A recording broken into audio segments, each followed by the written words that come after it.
Good news for those sailing on the Sun Princess, good news for those who sail with Carnival, bad news for Skagway, and a near disaster in Port Miami. Thanks for watching Backroads Tourist today. I'm Jeff. Wow, what happened in Port Miami had the potential to be a major tragedy. Early Friday afternoon, a single-engine Cessna 208 seaplane overturned as it was attempting to land on the water near several cruise ships that were in Port Miami. The plane ended up partially submerged in the channel near the cruise ship terminals. Emergency boats responded quickly and all 7 passengers were rescued. Amazingly, there were no serious injuries reported. 5 ships were docked in Port Miami at the time of the crash: Royal Caribbean's Freedom of the Seas and Explorer of the Seas, the Norwegian Pearl, the MSC Magnifica, and the Carnival Conquest. The reason for the crash is unknown at this time, but the incident is being investigated.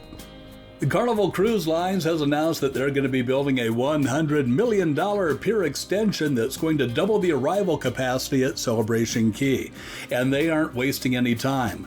2 berths on the extension are scheduled to be completed by the summer of 2025, and 2 more berths capable of handling Carnival's largest Excel-class ships is going to be finished in 2026. By 2028, it's predicted that Celebration Key will be welcoming 4 million guests per year. And speaking of piers, you may remember that in 2022, multiple rock slides in Skagway damaged the White Pass Railroad dock, causing several cruise ships to bypass Skagway in 2022 and 2023.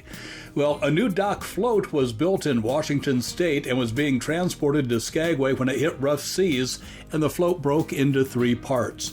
All of the pieces were recovered and were towed to Ketchikan, where they're being assessed and will probably be repaired.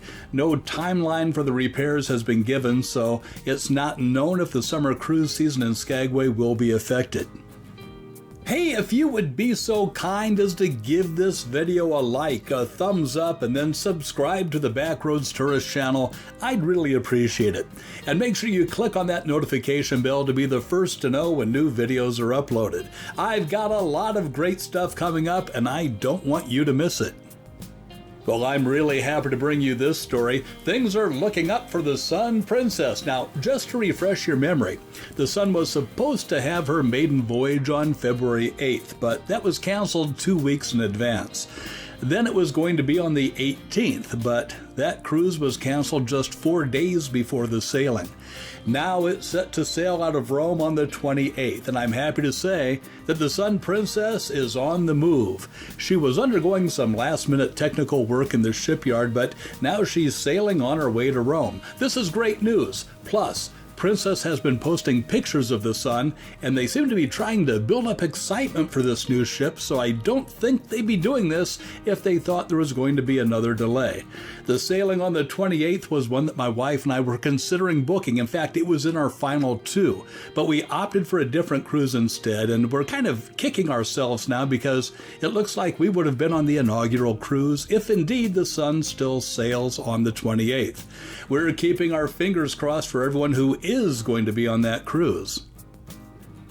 Thank you so much for watching today. I'm Jeff, and I'll see you on the Backroads or on a future cruise.